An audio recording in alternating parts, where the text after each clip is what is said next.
welcome to Awaken Suddenly Live Q&A. Sunday live, but we're suddenly live too. Why are we so surprised at the growing dysfunction on all levels? Today is Sunday, it is March 17th, 1 p.m. Pacific Standard Time, and you are live via the Awaken the World YouTube channel. And I, of course, am Garhen Avalokiteshvara. So nice to see you. And a happy St. Patrick's Day to all of you. Apparently, having a green squid on your head qualifies. So there you go. It's a little warm. Yeah. And I don't know. There's something about this thing,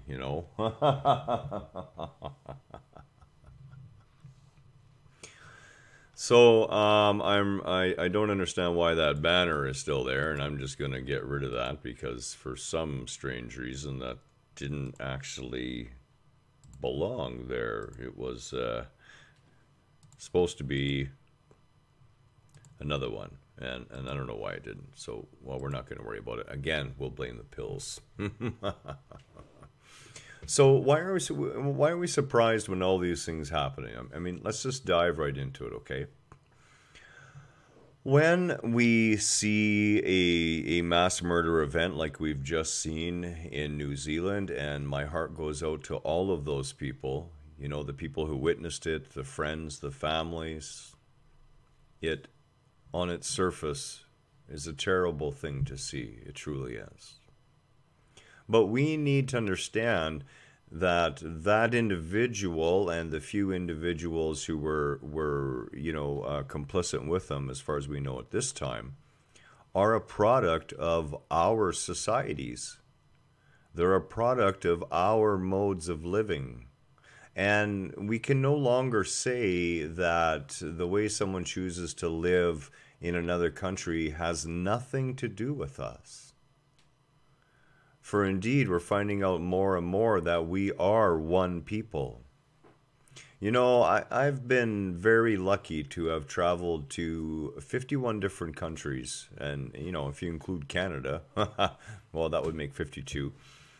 But what I have found, funny enough, is that no matter where you go, people are exactly the same. They want the same things that you want. They wish for the same sense of security that you perceive you wish for. They want safety for their children. They want to know there's a hope for the future, that we can get by this.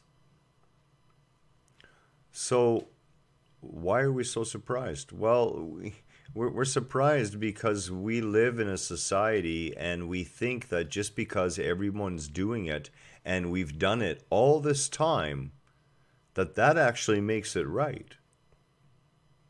And it doesn't make it right.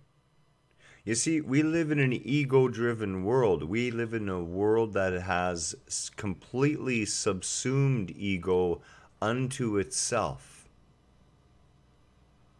We are driven by media and hype and fear and outrage. These systems are built and specifically designed to get a continuous reaction out of you, to flip-flop you back and forth. And then the next thing you know, there's a little girl being saved out of a well. And you flip over into compassion. And then at the next article, it's outrage at what's happened in New Zealand. And we buy into these flip-flops. We buy into this system. We buy into this constant barrage and constant bombardment.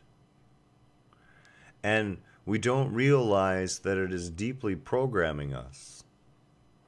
And we can no longer look at one individual acting out and say, well, we have no culpability in that, when indeed we do have culpability in it. We're part of it. We're part of making it happen. We are all co-creators of our existence, and as soon as we realize that means it will take all of us working together, we can truly change things. We truly can. In this egoic driven world, we are still given choice, but of course, this choice is happening for the most part unconsciously. So you're not consciously aware of the choices that are happening. You're simply going back to the same old patterns, the same old reactions, time and time and time again. Never actually getting out of that loop, sometimes spending lifetimes trapped in that unconscious choosing. And as we know, that unconscious choosing, and I have the order mixed up a little bit there, so we'll go to unconscious choosing first, is what causes the dissonance and dysfunction to come into our existence. Excuse me. Because, of course, our unconscious choosing leads to decisions that are contrary to what nature shows us is the path. And we live in a beautiful system where every unconscious decision will generate suffering at some point. And that causes us to reevaluate, to awaken just a little bit in that pain and suffering, and choose to choose again, more consciously, with more awareness. When we consciously choose, of course, and we act in conscious alignment with the truth of our existence, and we remain open, ready, and watching, our ears perked up, our eyes searching, for the signs will be right there for you. And when you consciously choose in alignment with that higher truth of existence, you find your pathway evens out so much more. It truly does. A lot of people, unfortunately, in today's society choose, and this is a form of making a choice, by letting everyone else do the choosing. And a lot of that comes out of, all of it comes out of conscious behavior, because no conscious person will allow another to make choices for them. So this unconsciousness goes to an extreme where highly unconscious people, and let's face it, that would represent these days, considering voter turnout, a significant portion of our societies, would rather let someone else do the deciding. And in that, there is a danger. The rights that we have evaporated. Our rights now are in so many ways more restrictive, more prone to government involvement and search and seizure. What sort of world do we choose to live in?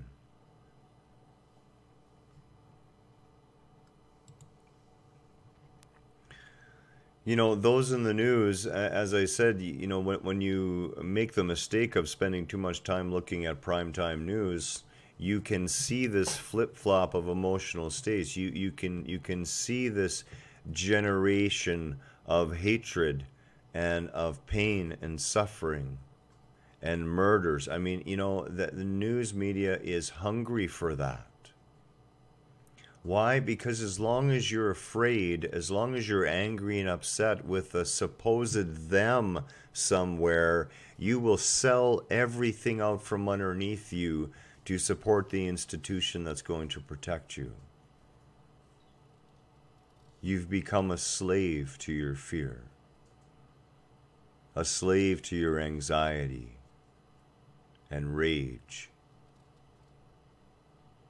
And of course, you miss the obviousness of the truth that the enemy is you, not that person living 5,000 miles away, struggling to make a living. These people we see in the media as the shooter and many others are reflections of us all. There is no escaping it. They are a reflection of the choices that we make, whether consciously, unconsciously, in the way we choose to live together in a society, and the way we choose to abuse each other within the society. You know, when we see a rapist in front of a judge and that rapist has raped a few children, we condemn that rapist immediately.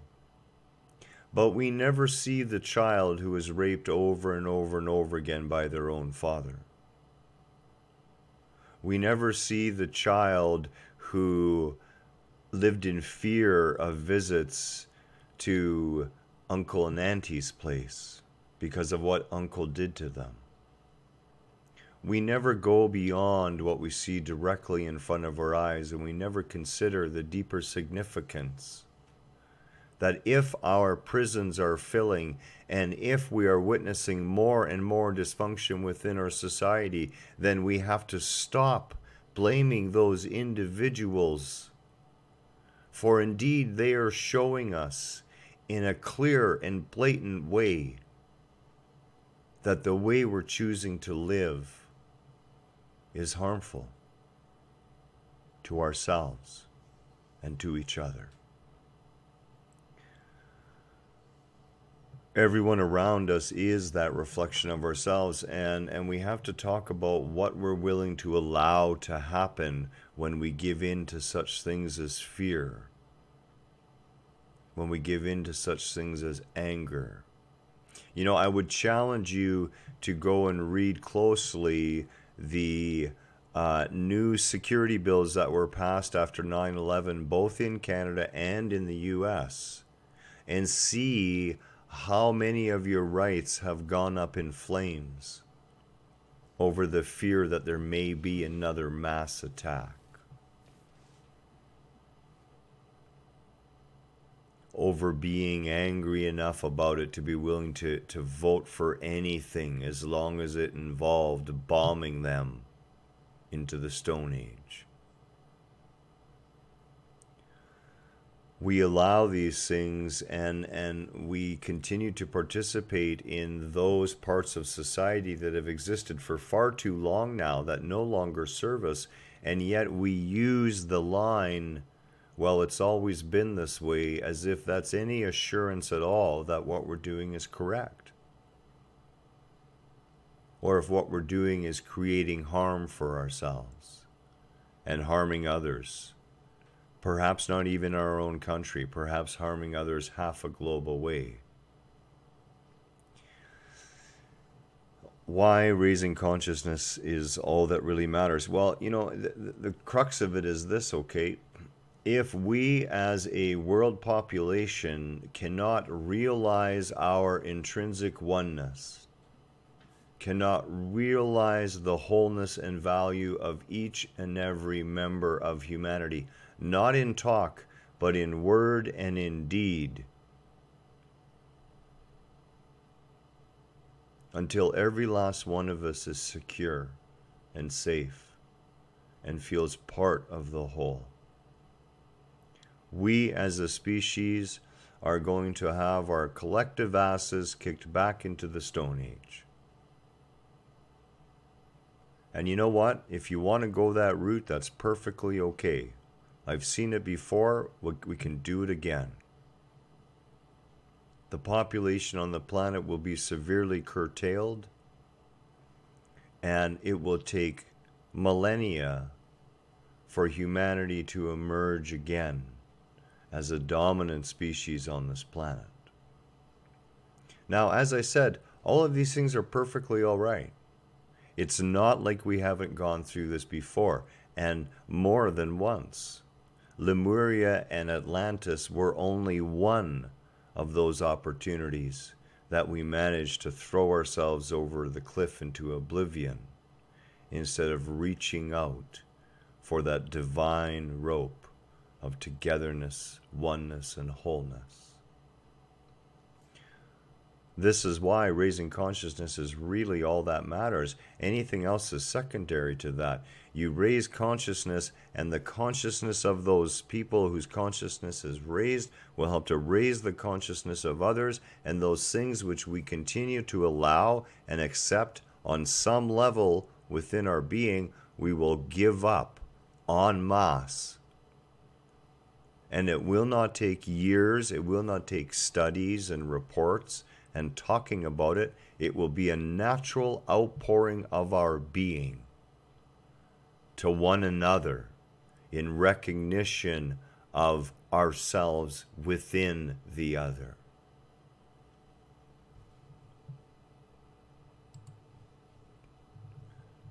And as I said, there's really only two choices here, okay? We can continue on just like before. Just like everything before this video, we can just keep going on doing the same thing we're doing day after day, week after week, month after month. A relentless march of time. Except if you've been paying attention, you notice that that clock has been speeding up. And some of you may not see that. In the present moment you're in, if you allow yourself to be pulled out of that moment, you may experience periods of time in your life that seem very long. But think about it. The march of days has quickly become the march of months. And that months has beginning to become the march of years. Time is speeding up. We are racing towards a point that will offer us a choice. And like I said, we can keep going the same way, the same direction, doing whatever we're doing right now, or we can choose to change. And the lie is that change takes time. Change doesn't take time. Change happens right now, in the present moment, that you choose to no longer stand still, to no longer ignore the reality of what we're doing to our environment, to no longer ignore the fact that 4 billion of us are struggling every day. You can make that change right now. And it's another lie that the rest of the world won't follow along with us. You know, if we could do it even as North America, if we could wake up even this continent, the rest of the world would follow along in joyful recognition of the peace and wholeness and togetherness that is available to us. What do we need? Well, we need a plan. And the plan is very easy. Wake yourself up and wake as many people around you up. Speak on those things that you wish to manifest. And consider joining us for an awakening meditation on the spring equinox. That's it for today. It really is. You know, when we look upon these things on the news and on television and posts on Facebook, you will see lots of hate. But those people are our collective manifestation of that hate, of that dysfunction. We have to own it. And if we own it, we can make change. If we refuse to own it, if we turn a blind eye to it, if we do not see it, it will continue. And we are party to it, an accomplice to it. Much love to you today. Namaste to you all. Looking forward to a quick talk at some point later today, I imagine. That'll be on the Awaken the World group on Facebook. If you're not a member, there's a link to our Facebook page that appears on our channel, and you can request to join the group. Please answer the 3 questions, and we'll see you again very soon.